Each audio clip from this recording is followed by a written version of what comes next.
अभी सब जो उल्टा उल्टा होता सा दिख रहा है ना, जो नहीं चाहते थे, मुझे पता है कि अभी तुम्हारे साथ वही वही हो रहा है। लेकिन तुम जो चाहते थे ना पहले, और अंततः अभी वर्तमान में भी जो तुम्हारी ख्वाहिश है उसको पूरा करने का यही एक मार्ग है।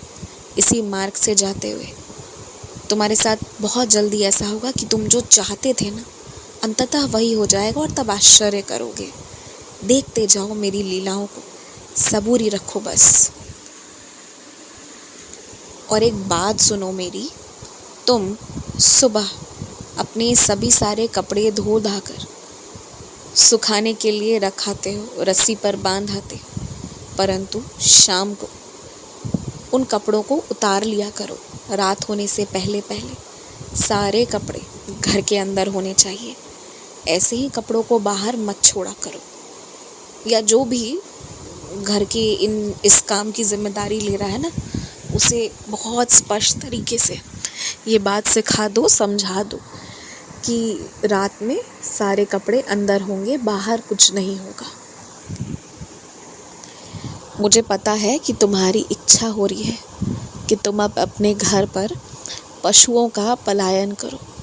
तुम चाहे वो गाय हो, कुत्ता हो, फिर चाहे वो खरगोश हो, कोई पंछी हो, मछलियाँ हो, तुम चाहते हो कि तुम उन्हें अपने घर पर रखो, उनका पालन पोषण तुम्हारे घर पर हो। तुम्हारी ये इच्छा ना पूरी हो जाएगी। मुझे पता है कि अभी तुम्हारे घर पर ना हर कोई इस चीज़ के खिलाफ है, जिससे पूछ रहे हो वो मना कर दे रहा है, कोई हामी नहीं भर रहा है। तो ना पहली बार ना सब लोग मना करते हैं, क्योंकि सबका पहला मुख्य डर ये होता है कि किस तरह उनकी सेवा की जाएगी, क्योंकि तुम उन्हें कुछ ना कुछ पैसे खर्च करके ही लाओगे, और फिर अगर उनकी सेवा नहीं होगी तो उनके अंदर प्राण है, और तुरंत फिर वैसे में उनके प्राण उनके शरीर को छोड़ देते हैं। तो इस बात का मुख्य डर है सभी को। और दूसरा कि कहीं उनसे होने वाली कोई बीमारी तुम्हारे घर पर किसी को ना हो जाए।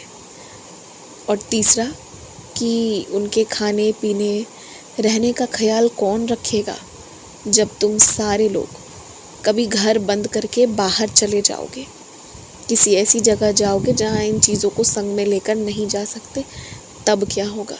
ये सारे डर हैं, और ये जो उनके डर है ना, तुम पहले इन डर पर काम करो। इन सारी चीज़ों का ना पहले समाधान निकालो कि कौन उसका देखभाल करेगा, क्योंकि तुम लगातार स्वयं भी देखभाल नहीं कर सकते हो, तुम्हें दूसरे काम भी करने हैं। और जब तुम सारे लोग बाहर जाओगे तब कौन उनका देखभाल करेगा, क्योंकि अगर कोई देखभाल करने वाला नहीं हुआ तो उन्हें छोड़कर तो कहीं जा ही नहीं सकते हो। फिर मेरी शिरडी भी कैसे आओगे। तो वो देखो, एक सही व्यक्ति की खोज करो। मेरा नाम लेकर करोगे ना, तो हो सकता है शुरू में तुम्हें डर लगे, पर तुम्हें रास्ता मिल जाएगा। तुम्हें सही लोग से मुलाकात हो जाएगी जो उनके पालन पोषण में तुम्हारी बहुत सहायता करेंगे, और तुमसे हो सकता है थोड़ी बहुत तनख्वाह भी लेकर अपनी तरफ से भी कुछ काम कर दिया करेंगे। तो मेरा नाम लेकर करो, और पहली बार ना घर के किसी सदस्य से ये उम्मीद मत रखो कि वो तुम्हारी बात के लिए हामी भर दे।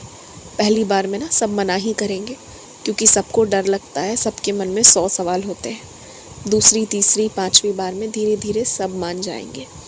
और जब ये ऐसे किसी पशु को घर पर ले आओगे ना, तो जो अभी मना करते हैं ना, सबसे ज़्यादा वही लोग उनके साथ खेला भी करेंगे। ये भी देख लेना।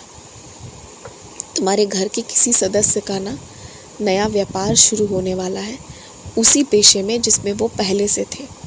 और हो सकता है ना कि तुम्हारे घर पर किसी का एक नया दुकान भी खुले।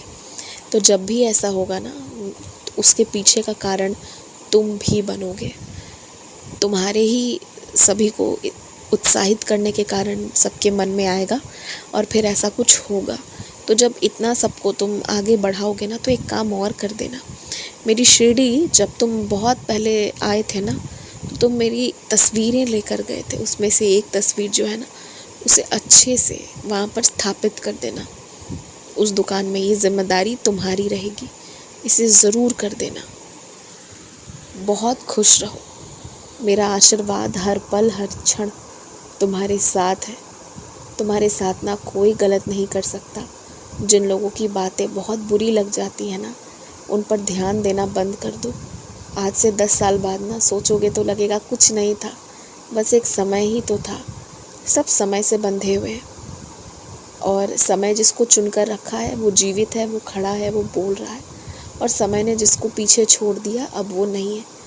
तो समय से बलवान यहाँ कोई नहीं है। लग सकता है कि कोई मजबूत है, किसी के अंदर बहुत दम है, मगर समय से बड़ा कोई नहीं है, कोई भी नहीं। तो इसलिए इतना दिल से मत लगाओ किसी की भी बात को, और इतना निराश होने की भी ज़रूरत नहीं है।